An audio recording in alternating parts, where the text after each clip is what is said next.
जनाब सदर मोमिन फैयाज ताहिर साहब,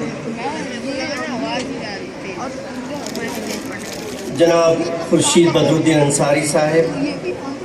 जनाब वासिफ नाखुदा साहब, डॉक्टर अबू शहमा शेख साहब, एडवोकेट नौफिल मोमिन साहब, जनाब मुश्ताक मुर्शिद साहब, जनाब शफ़ी मुकरी साहब, मुश्ताक मोमिन साहब, डॉक्टर वहीदा अंसारी साहिबा और हमारे दोस्त इस स्कूल और कॉलेज के प्रिंसिपल जनाब ज़ियाउर रहमान अंसारी साहब और सदफ़ पठान साहब और जितने मेहमान यहाँ तशरीफ़ रखते हैं स्टेज पर, वो तमाम जिनका मैं नाम या तो जानता नहीं हूँ या रह गया हूँ, और तमाम असातिज़ा, तमाम तलबा, मेहमानान और हाज़रीन,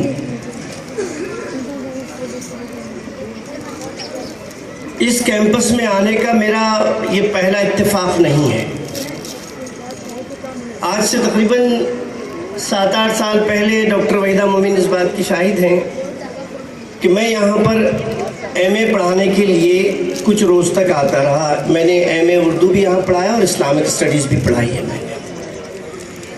लेकिन चूंकि वो पीरियड ऐसा था कि मैं आनन फानन में बस इधर गाड़ी से उतरे, क्लास में गए, वहाँ से निकले और फ़ौरन जो है तो अब उसमें ये हुआ कि नहाएंगे क्या, निचोड़ेंगे क्या और सुखाएंगे क्या, तो कुछ देखने का इत्तेफाक नहीं हुआ था। अभी मुखरी साहब ने पूरे कैंपस का एक दौरा कराया है और बहुत सारी चीज़ें दिखाई हैं, और जब से मैं यहाँ बैठ कर के जो कुछ भी देख रहा था वो ऐसा नहीं लग रहा था कि मैं बम्बई में हूँ या बम्बई के आसपास हूँ। आप यकीन कीजिए कि ये कोई तारीफ़ वाली बात नहीं है, बल्कि जैसे मुसलमानों को आमतौर पे और उनके इदारों को होना चाहिए, आपका इदारा एक मिसाल है और मैं मुबारकबाद पेश करता हूँ। मैं मुबारकबाद पेश करता हूँ इस जंजीर की हर उस कड़ी को जो इस जंजीर में पेवस्त है, और उसमें चपरासी से लेकर प्रिंसिपल तक इंतज़ामिया पूरा, असातिज़ा, तलबा और आसपास के जितने खैर ख्वाह हज़रात हैं वो तमाम के तमाम जो इससे जुड़े हुए हैं, यकीनन वो इस बात के मुस्तहिक़ हैं कि उनकी खिदमत में मुबारकबाद पेश की जाए। मुझे अंदाज़ा है कि सुबह 8 बजे से आप यहाँ बैठे हैं। मैं आपसे इंतकाम नहीं ले रहा हूँ, लेकिन मुझे कुछ कहना है, कुछ मैसेज भी देना है। मेरा जी चाह रहा है कि आप सब अपने घर चले जाएं, थक गए होंगे मुझे मालूम है, लेकिन क्या करें, रस्म दुनिया भी है, मौका भी है, दस्तूर भी है ना, थोड़ा बर्दाश्त कर लीजिए मुझे। मैं मुखरी साहब के साथ अभी कैंपस में जब जा रहा था और मैंने देखा, तो ये मुंह देखी बात नहीं कर रहा हूँ, मैंने देखा कि ये कैंपस और इस कैंपस से मुतालिक रूम और क्लासेस और जो आपने यहाँ पर कंप्यूटर लैब और साइंस लैब वगैरह जो बना रखी हैं, आप यकीन कीजिए बड़े बड़े इदारों में देखने को नहीं मिलते हैं। मेरा जी चाह रहा है, और मैं बहुत खुदा लगती बात करता हूँ, मेरा जी चाह रहा है मैं भी आपकी तरह छोटा हो जाऊँ और वहाँ बैठूँ और यहाँ पर इल्म हासिल करूँ। उसकी वजह यह है कि इस इदारे के जो लोग हैं वो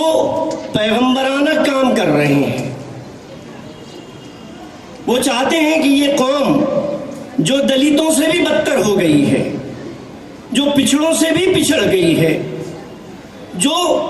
गलाजत की अमीर गहराइयों में पड़ गई है, वहां से निकाल कर आसमान में पहुंचा दे। आपने भी सुना है कि सितारों से आगे जहां और भी है वहां पहुंचाना चाहते हैं। मैं मजीद एक मरतबा मुबारकबाद देता हूँ इंतज़ामिया को,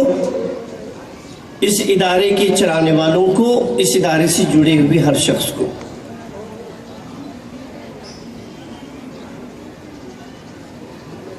अब ये सुबह से जो सिलसिला शुरू हुआ है, मैं थोड़ी सी बातें ज़रा सी निजी तौर पे कर लूँ कि प्रिंसिपल साहब का फ़ोन आया अब होता क्या है कि जैसे जैसे आदमी सीनियर होता है वैसे वैसे मसरूफियात बढ़ जाती हैं, और काम तो वही करता है ना जी जिसको काम करना आता है। काम उसी को दिया जाता है जो करता है, जो नहीं करता उसको कुछ कहा भी नहीं जाता है। तो मामला ये हो गया है कि काम कौड़ी का नहीं है और फुर्सत घड़ी की नहीं है।